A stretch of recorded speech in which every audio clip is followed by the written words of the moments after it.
Subscribe कीजिए पॉलिटेक्निकल्स को और लेटेस्ट अपडेट्स के लिए बेल आइकन को प्रेस कीजिए। नमस्कार दोस्तों, पॉलिटेक्निकल्स पे आपका बहुत बहुत स्वागत है। आज की इस वीडियो में मैं आपको शो करूँगा कि आप कैसे मल्टीपल प्लेटफॉर्म में आप एनसिबल लैब सेटअप कर सकते हो। मल्टीपल प्लेटफॉर्म आई मीन आपका लोकल सिस्टम में आपका कोई वर्चुअल बॉक्स या VMware वर्क स्टेशन है, जैसे कि मेरा ये मेरे लोकल सिस्टम में एक सर्वर इंस्टॉल है जो कि VMware वर्क स्टेशन पे आपका वर्चुअल बॉक्स या कोई भी आप यूज़ कर सकते हो। और बाकी जो तो मेरा सर्वर होगा वो है AWS पे, क्लाउड पे EC2 इंस्टेंस। ठीक है, आप यहाँ पे देख रहे हैं एनसिबल MN1 MN2। तो एनसिबल में जो कॉन्सेप्ट है वो है, एक जो सर्वर होता है उसको बोला जाता है कंट्रोल नोड, और जो क्लाइंट होता है उसको बोला जाता है मैनेज नोड। तो कंट्रोल नोड मैनेज करता है मैनेज नोड को। ठीक है, और एनसिबल का जो एडवांटेज है वो एडवांटेज ये है कि आपको कोई भी मैनेज नोड पे एनसिबल एजेंट नहीं चाहिए। ठीक है, मतलब एनसिबल एक एजेंटलेस टूल, ऑटोमेशन टूल है जो कि आपका सिर्फ सर्वर में एनसिबल इंस्टॉल रहने से हो जाएगा। आपको क्लाइंट मशीन में कोई भी आपको एजेंट नहीं चाहिए, और आप एनसिबल ऑटोमेशन यूज़ कर सकते हो कोई भी प्लेटफॉर्म में। प्लेटफॉर्म मतलब आप लिनक्स OS, विंडोज़ OS, किसी भी OS में आप इम्प्लीमेंट कर सकते हो। जैसे कि लिनक्स में आपका Fedora Linux, Ubuntu Linux, Red Hat Linux, CentOS Linux, open SUSE या फिर सुसे एंटरप्राइज लिनक्स हो, या फिर आपका विंडोज़ हो, कोई भी आप ऑपरेटिंग सिस्टम में बिना एजेंट के आप इंस्टॉल कर एग्जीक्यूट कर सकते हो एनसिबल ऑटोमेशन। हाँ, सिर्फ क्राइटेरिया ये है, आपका जो कंट्रोल नोड है, कंट्रोल नोड आपका लिनक्स होना चाहिए। That is the only criteria. ठीक है, जहाँ पे आपका एनसिबल इंस्टॉल होगा। ओके, तो लेट्स स्टार्ट। तो ये मेरा कंट्रोल नोड है, बाकी जो मेरा मैनेज नोड है दोनों AWS पे है, MN1 MN2। AWS में ये EC2 इंस्टेंस है, इसका कॉन्सेप्ट यहाँ में मैं नहीं समझाऊंगा। मेरे EC2 इंस्टेंस के लिए मैं और एक वीडियो आपके लिए बना दूंगा, कैसे आप अमेज़ोन पे, AWS पे आपका लॉगिन क्रिएट कर सकते हो, और उसके बाद आप कैसे उसमें EC2 इंस्टेंस लॉन्च कर सकते हो। ठीक है, वो पूरा डिटेल्स में शेयर करूँगा आपको दूसरे वीडियो पे। फ़िलहाल इस वीडियो में मैं जस्ट एनसिबल का लैब सेटअप आपको शो करूँगा। ओके, सो मैं चेक करता हूँ कि मेरा यहाँ पे एनसिबल इंस्टॉल्ड है। तो आपको क्या करना पड़ेगा, फर्स्ट आपको एनसिबल इंस्टॉल करना पड़ेगा। तो मेरा ये CentOS 8 है, उसमें अगर आपको एनसिबल इंस्टॉल करना है तो पहले आप कर लीजिए एप्पल रिलीज़, जो एप्पल रेपो है उसको आप इंस्टॉल कर दीजिए।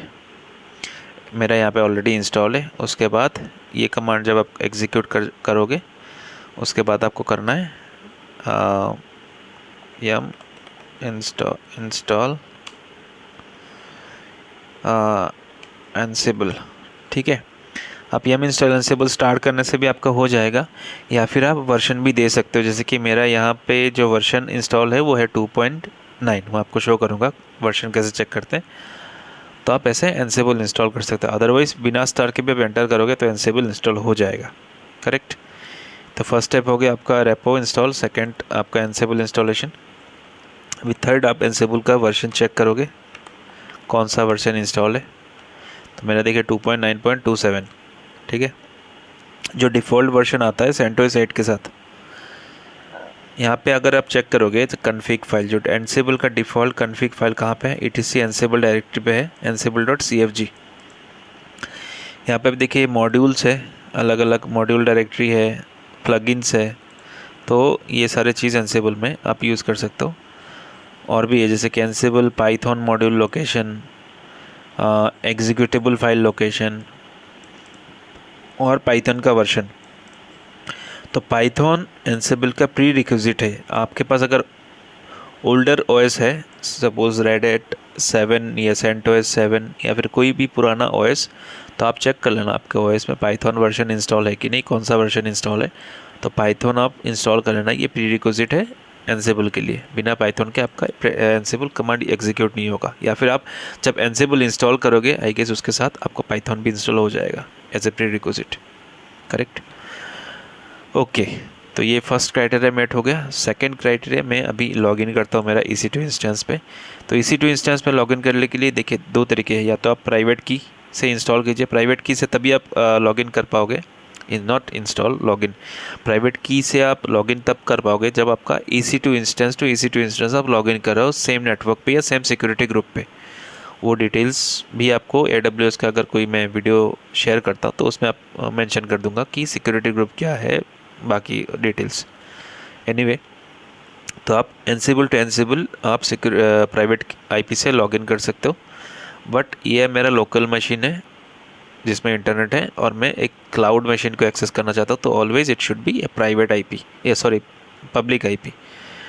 तो मैं इस पब्लिक IP को लेता हूँ और आप कोई भी EC2 इंस्टेंस लॉगिन करने के लिए, कोई भी EC2 इंस्टेंस आपको लॉगिन करने के लिए आपको एक पब्लिक की ज़रूरी है, या फिर आप जो EC2 इंस्टेंस जब आप लॉन्च करोगे AWS में, तब आपको एक की जनरेट करने के लिए बोलेगा, नॉट पब्लिक, प्राइवेट की आपको जनरेट करने के लिए बोलेगा। तो बिना उस की के आप EC2 इंस्टेंस पे लॉगिन नहीं कर पाओगे वाया SSH। ठीक है, तो ये मैं MobaX टर्म जो मेरा टर्मिनल है वो यूज़ कर रहा हूँ। उस पर आप पुट्टी में भी आपका, अगर आप पुट्टी यूज़ करो उसी में भी आपको वो SSH में SSH टर्म उस पर जाके आपको IP वगैरह यूज़र वगैरह आप मेंशन कर सकते हो, और प्राइवेट की का भी ऑप्शन है। बट मैं MobaX टर्म यूज़ कर रहा हूँ तो उसके लिए मैं शो कर रहा हूँ। तो यहाँ पे remote host end user name specify कर सकते हो। एडवांस सेटिंग्स में आके SSH सेटिंग्स में यूज़ प्राइवेट की कहाँ से यूज़ करना है, डॉक्यूमेंट्स पे AWS की pp.key। तो मैंने यहाँ पे की मेंशन कर दिया, अभी ये लॉगिन हो जाएगा। देखिए की इंपोर्ट किया और लॉगिन हो गया EC2 इंस्टेंस पे। ये देखिए EC2 यूज़र उसका डिफ़ॉल्ट यूज़र है EC2 इंस्टेंस का। अभी मैं नेक्स्ट EC2 इंस्टेंस दूसरा वाला जो है उसको भी लॉगिन करता हूँ। कॉपी, सॉरी कॉपी नहीं हुआ है,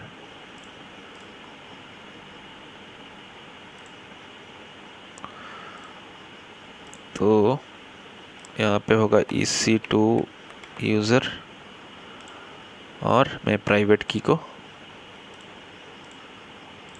ओके फाइन। अभी ओके ये हो गया। अभी मैं कंट्रोल नोड पे फिर से आता हूँ और मैं एनसेबल का जो डिफ़ॉल्ट डायरेक्टरी है उसमें स्विच करता हूँ। यहाँ पे अगर ls-l करूँगा तो यहाँ पे देखिए एक डायरेक्टरी है और दो फाइल्स है। एक है ansible.cfg जो उसका कन्फिग फाइल है, यहाँ पे मेंशन है डिफ़ॉल्ट कन्फिग फाइल। अगर कन्फिग फाइल आप चेक करोगे उसमें देखिए जो डिफ़ॉल्ट कॉन्फ़िगरेशन है, बाय डिफ़ॉल्ट जो इन्वेंटरी फाइल है इस लोकेशन से उठाएगा, बाय डिफ़ॉल्ट मॉड्यूल जो यहाँ से उठाएगा। अगर आप चाहते हो कि इन्वेंटरी फाइल आपका लोकल डायरेक्टरी पे हो जो जिस यूज़र से आप लॉगिन करना चाहते हो, तो यहाँ पे आप चेंजेस कर सकते हो। यहाँ पे जो सूडो यूज़र है आप मेंशन कर सकते हो, बाय डिफ़ॉल्ट रूट है आप मेंशन कर सकते हो। सो ये सारे डिटेल्स आप मेंशन कर सकते हो। वो मैं एनसेबल का जो वीडियो अपलोड करूँगा नेक्स्ट, वो मैं समझा दूंगा कि कैसे कैसे क्या कर सकते हैं पे चेंजेस आप। दूसरा जो फाइल है वो होस्ट फाइल मतलब इन्वेंटरी फाइल है। उसमें आपको मैनेज नोड जो होते हैं, मैनेज नोड की इन्फॉर्मेशन रहता है। यहाँ पे जो फॉर्मेट है आप देखिए कैसा है, अनग्रुप और group. There are two options for to enter the client node or the manage node in inventory file is ungrouped and grouped. So group ungroup क्या है, जिसमें आप डायरेक्टली या तो होस्ट नेम FQDN या फिर IP डाल सकते हो। दूसरा जो ग्रुप है आप ऐसा डाल सकते हो कि आपके पास वेब सर्वर से, वेब सर्वर के XYZ सर्वर से आपके पास एप्लीकेशन सर्वर है उसका अलग ही ग्रुप है। तो आप जब कमांड रन कराओगे या फिर कुछ एग्जीक्यूशन करोगे तो आप एज ए ग्रुप एग्जीक्यूट कर सकते हो। जैसे कि आपको सिर्फ वेब सर्वर के लिए एग्जीक्यूट करना है तो आप वेब सर्वर के लिए एग्जीक्यूट कर सकते हो, सिर्फ आप एप्लीकेशन सर्वर के लिए एग्जीक्यूट करना तो एप्लीकेशन सर्वर के लिए कर सकते हो। तो ये भी मैं डिटेल्स में बाद में समझाऊंगा। अभी के लिए आपका जो दो मैनेज, जैसे कि यहाँ पे मेरा EC2 इंस्टेंस 2 है, इसका इन्फॉर्मेशन मुझे यहाँ पे डालना पड़ेगा। ओके। और एक चीज़ है कि मैं जो ये प्रोसीजर आपको शो कर रहा हूँ लैब सेटअप के लिए, ये एक प्रोसीजर है। दूसरा मेरे पास और एक प्रोसीजर है, उसका मैं वीडियो उसके बाद नेक्स्ट एंसिबल लैब सेटअप 2 में आपको अपलोड करूँगा।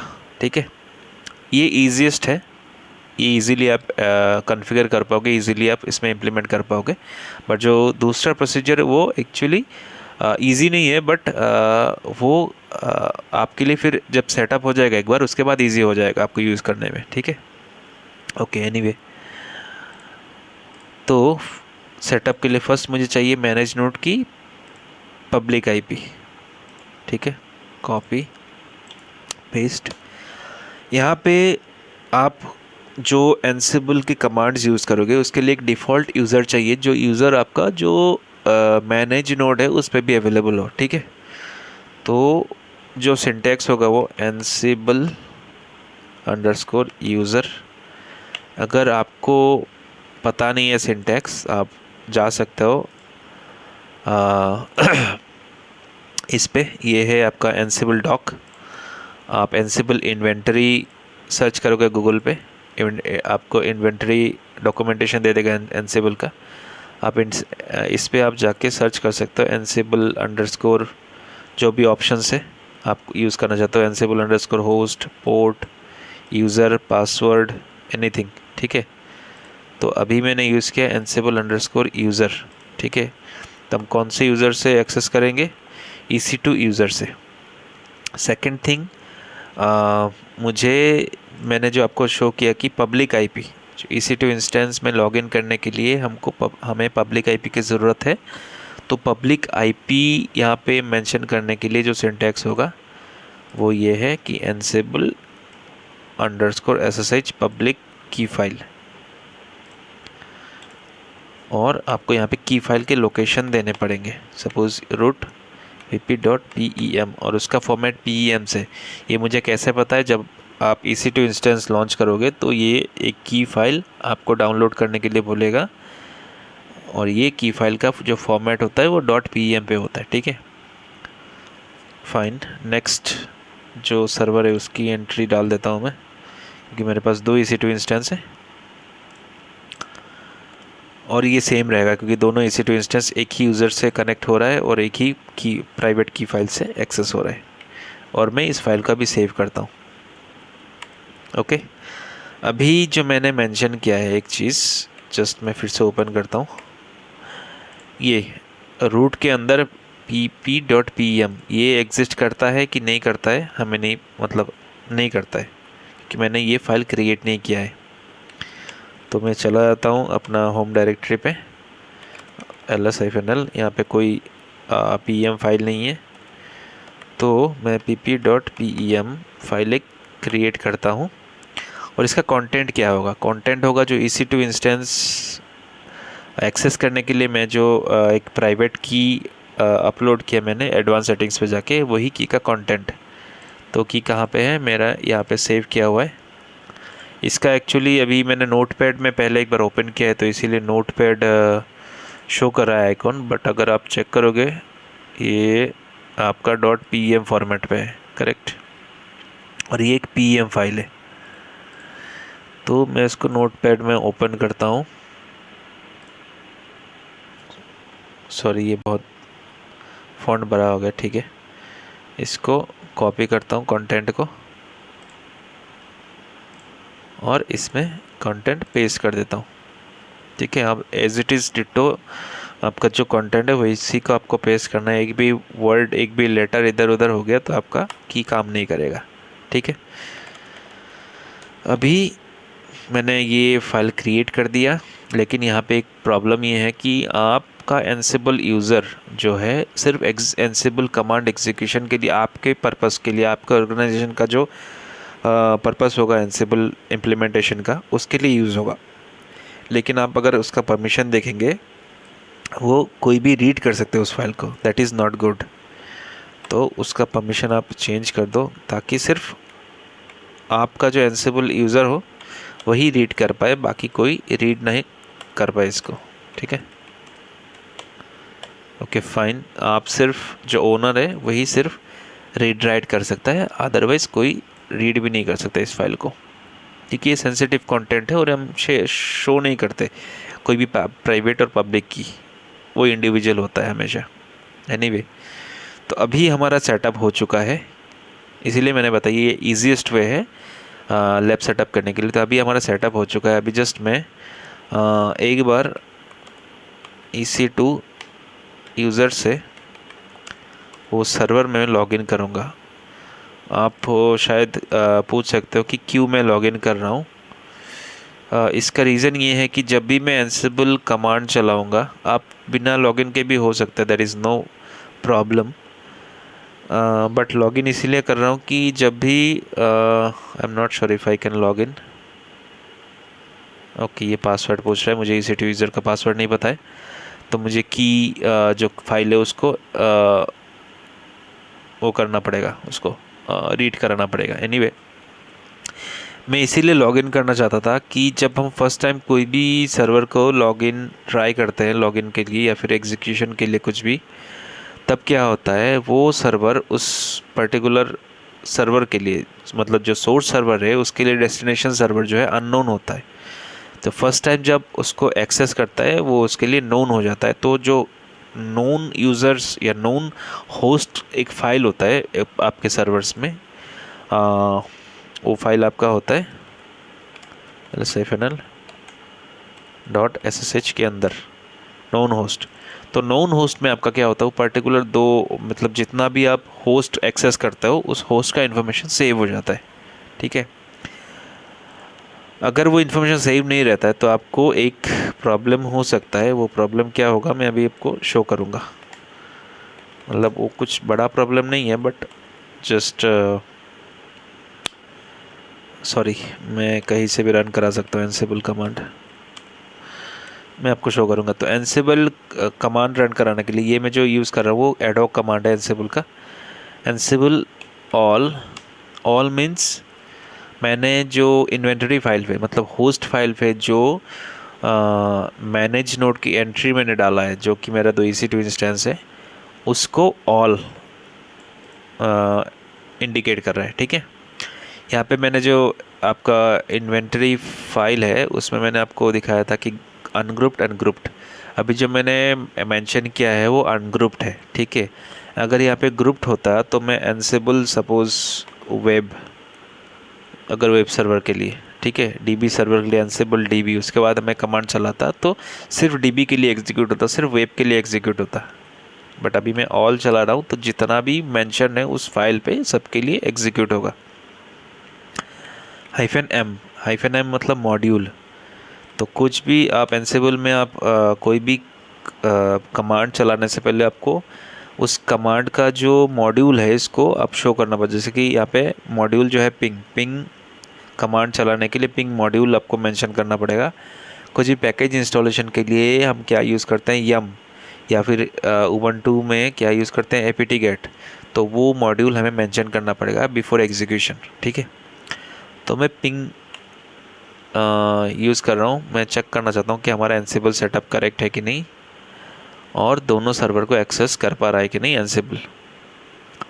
तो इसीलिए मैंने पिंग कमांड चलाया, वो जस्ट पिंग करके चेक करेगा दोनों सर्वर एक्सेसिबल है कि नहीं। ओके, दोनों एक्सेसिबल है। हाँ, यहाँ पे मैंने जो मेंशन किया था होस्ट की चेकिंग इसीलिए नहीं दिखा रहा है क्योंकि मैंने ऑलरेडी एक बार इस सर्वर को ये वीडियो बनाने से पहले ऑलरेडी एक्सेस करके देख लिया मैंने, तो इस वजह से मुझे होस्ट की चेकिंग नहीं दिखा रहा है। अदरवाइज़ यहाँ पे मुझे एक एरर होता कि होस्ट, या फिर मुझे यहाँ पे यस करना पड़ता होस्ट की चेकिंग के लिए। एनीवे, आप चेक कीजिए कि पिंग कमांड मैंने मॉड्यूल यूज़ किया है, पिंग कमांड मैंने चलाया है एंसिबल यूज़ करके। यहाँ पे आप देखिए दोनों सर्वर का सक्सेस दिखा रहा है, ठीक है। मतलब दोनों सर्वर डिस्कवरेबल है और या फिर दोनों सर्वर पिंग है। स्टेटस चेंज फॉल्स है, मतलब कोई स्टेटस चेंज नहीं हुआ है, पिंग किया है मैंने, उसका आंसर हमको मिला पोंग, पिंग पोंग, ठीक है। एनीवे तो इसका मतलब हमारा एनसिबल सेटअप करेक्ट है, हम एनसिबल यूज़ कर सकते हैं और हमारा लैब सेटअप हो गया है। अभी मैं क्या करता हूँ, दूसरा एक मॉड्यूल यूज़ करके, जैसे कि यम मॉड्यूल, यम क्या करता है, पैकेज इंस्टॉल करता है, ठीक है। तो यम मॉड्यूल हमको पैकेज इंस्टॉलेशन के लिए आर्गुमेंट पास करना पड़ेगा, सिंगल कोट या double quote. Suppose name equals to, आपको कौन सा पैकेज नेम डालना पड़ेगा, कौन सा पैकेज आपको इंस्टॉल करना है, HTTPD इंस्टॉल करना है मुझे, जिसका स्टेट मतलब वो वहाँ पे क्या रहे, स्टेट आप यहाँ पे ट्रू डाल सकते हो या फिर प्रेजेंट डाल सकते हो, ठीक है। ट्रू मतलब भी वही है, प्रेजेंट और ट्रू का मीनिंग सेम है। प्रेजेंट मतलब उस पर इंस्टॉल होगा पैकेज, ट्रू मतलब भी वही इंस्टॉल ही होगा, ठीक है। तो मैं ये कमांड चलाता हूँ, देखता हूँ कि एनसिबल ये पैकेज को जो मैनेज नोड है उस पर इंस्टॉल करता है कि नहीं। ये कमांड एग्जीक्यूशन में थोड़ा टाइम इसलिए ले रहा है क्योंकि मैं अपना लोकल मशीन से EC2 इंस्टेंस पे रन करा रहा हूँ और आई गेस मेरा इंटरनेट उतना फास्ट नहीं है। ओके, आप यहाँ पे देखिए, और ये जो वार्निंग है वो कैसे डिसेबल करते हो मैं बाद में आपको शो करूँगा, जब मेरा एनसिबल का वीडियो मैं अपलोड करूँगा बाद में, एनसिबल यूज़ या फिर एनसिबल का ट्यूटोरियल, उस टाइम पे मैं आपको शो करूँगा कि वार्निंग कैसे डिसेबल करते हैं। अभी के लिए जस्ट इग्नोर करिए, बट आपको मेन है ये है। आप यहाँ पे देखिए एग्जीक्यूशन फेल हो गया, पैकेज इंस्टॉल नहीं हुआ, फेल्ड दिखा रहा है। उसका रीज़न क्या है, आप ये जो मैसेज है, ये एरर मैसेज है, आप यहाँ पे रीड कर सकते हो, you need to be root to perform this command. तो आपको ये कमांड चलाने के लिए आपको रूट करना, क्योंकि EC2 इंस्टेंस जो है AWS के, उस पर आपको कोई भी एग्जीक्यूशन या कोई भी सिस्टम फाइल अगर एडिट करना चाहते हो आप, तो उसमें आपको एज ए रूट आप सूडो होना पड़ेगा, सूडो यूज़र, बिना सूडो यूज़र के आप एग्जीक्यूट नहीं कर पाओगे। तो उसके लिए आपको क्या करना है, एनसिबल में सूडो होने के लिए आपको बिकम हाइफन बिकम मतलब सूडो, एज ए सूडो आप यूज़ कर रहे हो, ठीक है। एंटर, लेट्स सी,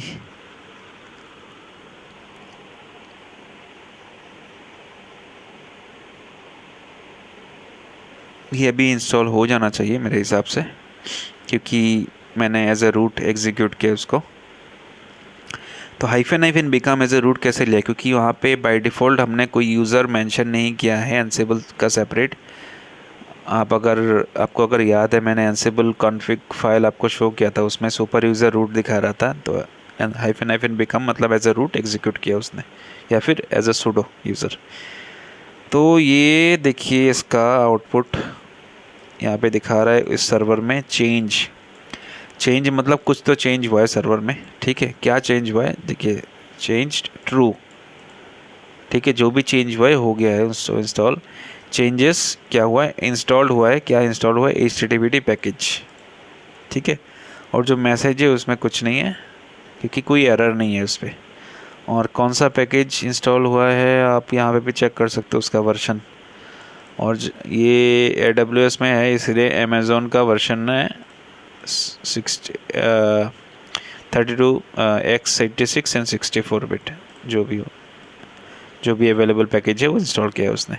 उसका मतलब ये सक्सेसफुली इंस्टॉल हो चुका है, इस पैकेज को इंस्टॉल कर दिया उसने।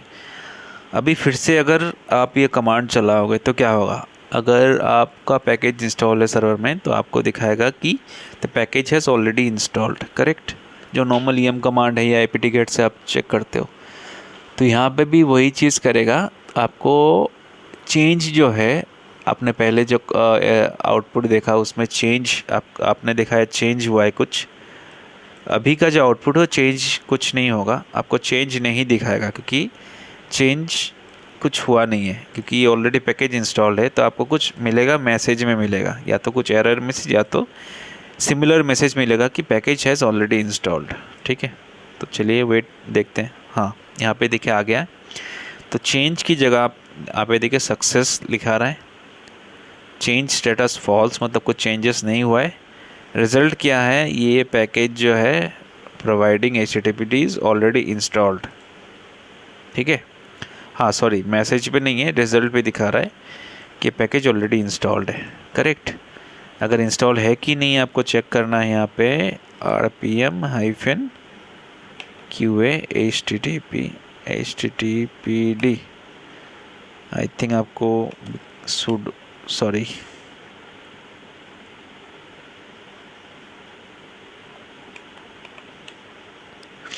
ये देखिए सिमिलर पैकेज इंस्टॉल्ड है। करेक्ट, दोनों में आप चेक कीजिए, दोनों में इंस्टॉल होगा। यस,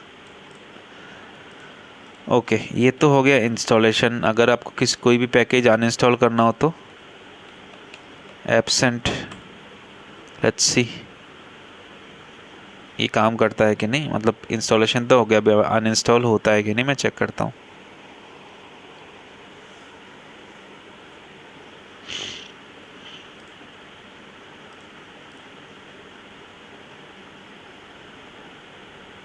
ओके, अगर आप चेक देखेंगे तो यहाँ पे भी स्टेटस चेंज हुआ है। क्या चेंज हुआ है, चेंज ट्रू, रिमूव्ड, क्या रिमूव्ड है, HTTPD पैकेज। ठीक है, दोनों सर्वर में भी वही है। देन आप चेक कीजिए HTTPD package is not available. Correct, तो आपका एंसिबल करेक्टली काम कर रहा है, सेटअप हो चुका है अभी। और कुछ मैं और एक जस्ट लास्ट मॉड्यूल में चेक करा आपको शो करता हूँ। कमांड मतलब आप कोई भी डायरेक्ट कमांड यूज़ करते हो, जैसे कि आपका कुछ परमिशन चेंज करना हो chmod, या फिर आपको कुछ लिस्ट आउट करना हो कुछ डायरेक्टरी पे, तो आप ऐसे कमांड मॉड्यूल के यूज़ करके कर सकते हो। ls-lrt क्या चेक करना है, होम EC2 user.ssh, अगर ये है तो आपको शो करेगा कि इसका कंटेंट क्या है। ठीक है, अगर नहीं है तो बोलेगा फाइल नॉट फाउंड। उससे पहले अगर हम चेक करते हैं कि ये है कि नहीं, यस ये है, और यहाँ पे भी आपका दिखाया चेंज, ये है। ठीक है, तो यही आपका एंसिबल लैब सेटअप मल्टीपल आपका प्लेटफॉर्म में आप ऐसे आप लैब सेटअप करके आप प्रैक्टिस कर सकते हैं एंसिबल। आज की वीडियो में बस इतना ही दोस्तों। मैं और एक वीडियो अपलोड करूँगा लैब सेटअप 2, जिसमें थोड़ा प्रोसीजर चेंज होगा, अलग सा सेटअप होगा। तो आज की वीडियो में इतना ही। मेरा वीडियो देखने के लिए आपको बहुत बहुत धन्यवाद। अगर मेरा वीडियो आपको पसंद आया तो लाइक कीजिए, शेयर कीजिए और सब्सक्राइब कीजिए मेरे चैनल को। मैं ऐसे ही आपके लिए नए नए वीडियोस अपलोड करता रहूँगा और मेरे चैनल में बने रहिए। धन्यवाद।